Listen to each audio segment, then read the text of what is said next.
Hello friends, good morning. എന്തിൻ്റെ വിശേഷം? എല്ലാവർക്കും സുഖമല്ലേ? ഇന്ന് ഞങ്ങൾക്കൊരു കല്യാണമുണ്ട് കേട്ടോ. അങ്ങനെ ഞങ്ങൾ റെഡിയായി പോകുവാണ്. ഇക്കായും ഇളയമോനും രാവിലെ ഷോപ്പിലോട്ട് പോയി. അങ്ങനെ ഞാനും എൻ്റെ മൂത്ത മോനും കൂടെ റെഡിയായിട്ട് നേരെ ഷോപ്പിലോട്ട് പോകുവാണ്. അവിടെ ചെന്നിട്ട് ഇക്കായുമായിട്ടാണ് കേട്ടോ പോകുന്നത്. ഇതിപ്പോൾ വീഡിയോ എടുത്ത് തരുന്നത് എൻ്റെ മൂത്ത മോനാണ്. അവൻ ഇന്ന് സ്കൂളില്ലായിരുന്നു. ചിലപ്പോൾ വൈകിട്ട് അവൻ വരുമ്പോൾ ഞങ്ങൾ വീട്ടിലില്ലെങ്കിലോ എന്ന് വെച്ചിട്ട് ഇന്ന് സ്കൂളിൽ വിട്ടില്ല. അവന് 7th കേട്ടോ പഠിക്കുന്നത്. അങ്ങനെ ഞങ്ങൾ ഷോപ്പിലോട്ടൊക്കെ എത്തിച്ചേർന്നിട്ടുണ്ട്. പിന്നെ കുറച്ച് ഫോട്ടോസും വീഡിയോസും ഒക്കെ എടുത്ത് മൂത്താൾ ഐസ്ക്രീം കഴിക്കുന്നത് കണ്ട് ഇളയാൾ ബഹളം ഉണ്ടാക്കുകയാണ് കേട്ടോ. അങ്ങനെ അവനും ഒരെണ്ണം കൊടുത്തു, ഞാനും ഒരു ബൈറ്റ്സും കഴിച്ചു കേട്ടോ.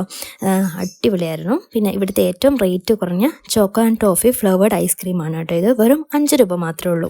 അങ്ങനെ ഞങ്ങൾ ഷോപ്പിൽ നിന്നും ഇറങ്ങി പോകുന്ന വഴി കുട്ടികൾക്ക് ഭയങ്കര ദാഹം എന്ന് പറഞ്ഞിട്ട് അങ്ങനത്തെ ഇവിടെ വണ്ടി നിർത്തിയിട്ട് നല്ല രസമുണ്ട് കേട്ടോ. ഇവിടെയൊക്കെ കാണാനായിട്ട് നല്ല തണലും കാറ്റും ഒക്കെ ഉണ്ട്. അങ്ങനെ ഞങ്ങൾ 4 പേരും ജ്യൂസൊക്കെ കുടിച്ച് സെറ്റായി. പിന്നെ ഇത് ആരുടെ കല്യാണം എന്ന് വെച്ചാൽ എൻ്റെ നാത്തൂൻ്റെ ഹസ്ബൻഡിൻ്റെ പെങ്ങളുടെ മോളുടെ കല്യാണമാണ് കേട്ടോ. അവർ കല്യാണം വിളിക്കാൻ വേണ്ടി വന്നതിൻ്റെയൊക്കെ ഒരു ഷോർട്ട് വീഡിയോ ഞാൻ ഇതിനു മുമ്പ് അപ്ലോഡ് ചെയ്തിട്ടുണ്ടായിരുന്നു. ആലപ്പുഴയിൽ നിന്നാണ് കേട്ടോ കല്യാണം. അങ്ങനെ പോകുന്ന വഴിക്ക് റോഡ് പണി നടക്കാൻ ആണോയെന്ന് അറിയില്ല. പിന്നെ അവിടെയൊക്കെ ഭയങ്കര ബ്ലോക്കായിരുന്നു. അങ്ങനെ കുറച്ചൊക്കെ ലേറ്റായി. അങ്ങനെ ഞങ്ങളവിടെ എത്തിയപ്പോൾ ചെറുക്കൻ്റെ ഫാമിലി എന്നൊക്കെ വന്നിട്ടുണ്ടായിരുന്നുള്ളൂ. ചെറുക്കൻ കൊല്ലത്ത് നിന്നാണേ. അങ്ങനെ ഇന്നത്തെ വീഡിയോ അവസാനിച്ചിരിക്കുന്നു. അപ്പോൾ നെക്സ്റ്റ് വീഡിയോയിൽ കാണുന്നതുവരേക്കും എല്ലാവർക്കും ബൈ.